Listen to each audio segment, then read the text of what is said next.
Hello, and welcome to the FSF Popcast. This is Nick with another episode of 5 at 5. The last several times I've discussed board games. Today is still going to be along the lines of board game-esque theme, but this time, these are my top 5 party games.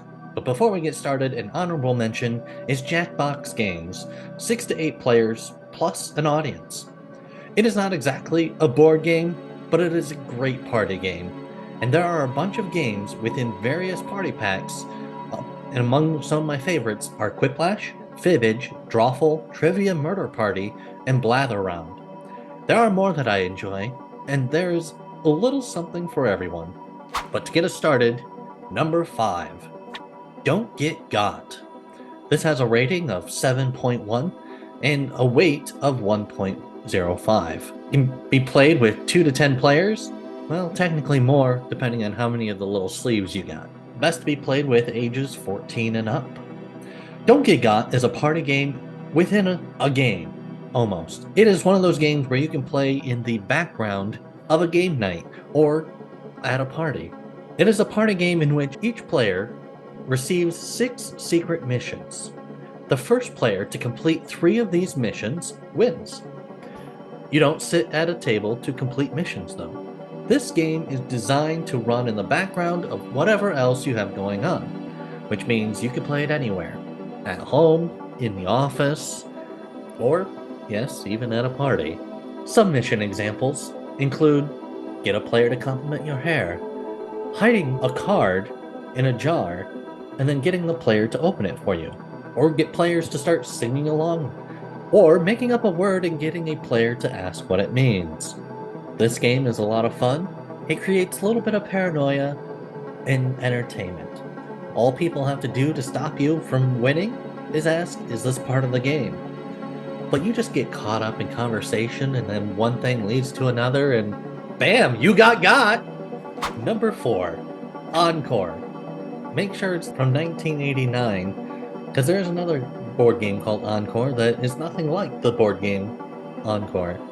So Encore from 1989 has a rating of 5.9. Can be played with 2 to 8 players or more, depending on how big you want your groups. Can be played with ages 8 and up, with a complexity rating of 1.26. This one is for your music junkies. You got the word, can you sing the song? Or even if you want to just enjoy fun, enjoyable time listening to your friends trying to come up with song lyrics. Players are split into 2 teams. Suppose your team gets the word red. You now have to come up with at least 6 words of a song with the word red in the lyrics. Floating in the summer sky, 99 red balloons go by. And if I did that on tune, we'll get hit with copyright bounce. If your team comes up with a song, the other team is now in the hot seat and they have to come up with a song. You go back and forth, sort of like riff off, and as soon as one team fails to think of a song, and you cannot have the same song twice. So it goes back and forth until one of you blows it. Number 3, Throw Burrito. This has a rating of 6.5 and a complexity of 1.09. Can be played with 2 to 6 players. I would say at least 6 players. The world's first dodgeball card game. Collect cards, play your hand, throw things at your friends. Throw Burrito is what you get when you cross a card game with dodgeball. Try collecting matching sets of cards faster than your opponents while simultaneously ducking, dodging, and throwing squishy airborne burritos. The cards you collect earn points, but getting hit by flying burritos loses them. So clear some space and put away the antiques because you've never played a card game quite like this before. How it works. You place a pair of burritos on a table and draw cards. Keep your cards secret. It's sort of like spoons. You rack up points by finding sets of 3 in a deck. Find matches before anyone else does. If someone plays burrito cards, a battle ensues.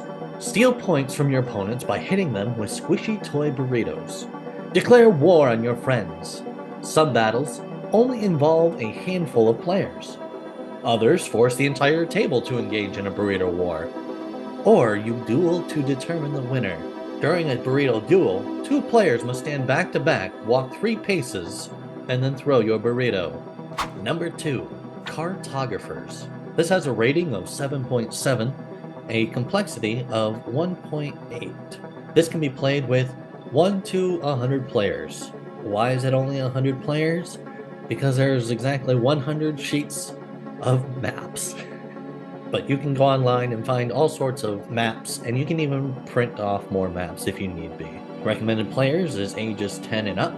Queen Gimnax has ordered the reclamation of the northern lands.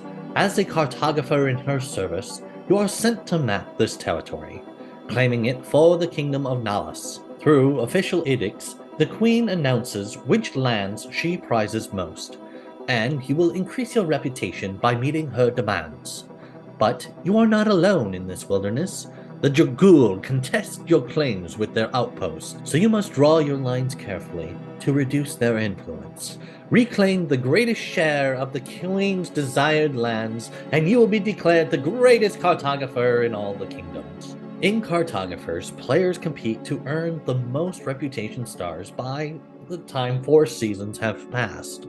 Each season, players will draw on their map sheets and earn reputation by carrying out the Queen's edicts before the season is over. The player with the most reputation stars at the end of winter wins. I'd like to compare this to a slow version of Tetris, where your opponents can draw monsters on your map. This is a lot more fun with colored pencils not included. Number 1, monikers. Come to think of it, these are all like number 1 to me, myself, but I had to put them in some sort of an order. Monikers has a rating of 7.8, has a complexity rating of 1.05, can be played with 4 to 16 players, ages 17 and up. Monikers is a party game based on the public domain game Celebrity, where players take turns attempting to get their teammates to guess names by describing or imitating well-known people. Players are split into 2 teams, and everyone is given about 10 cards depending on how long you want the game to last. Everyone picks a 5, again, depending on how long you want the game to last. So you know what 5 of the items are. Then everyone's selection is put into a pile. Each team takes a turn with the pile, and each one you get right within the time limit comes out of the pile and is counted at the end of the round as a point. You keep doing this until all the cards are gone.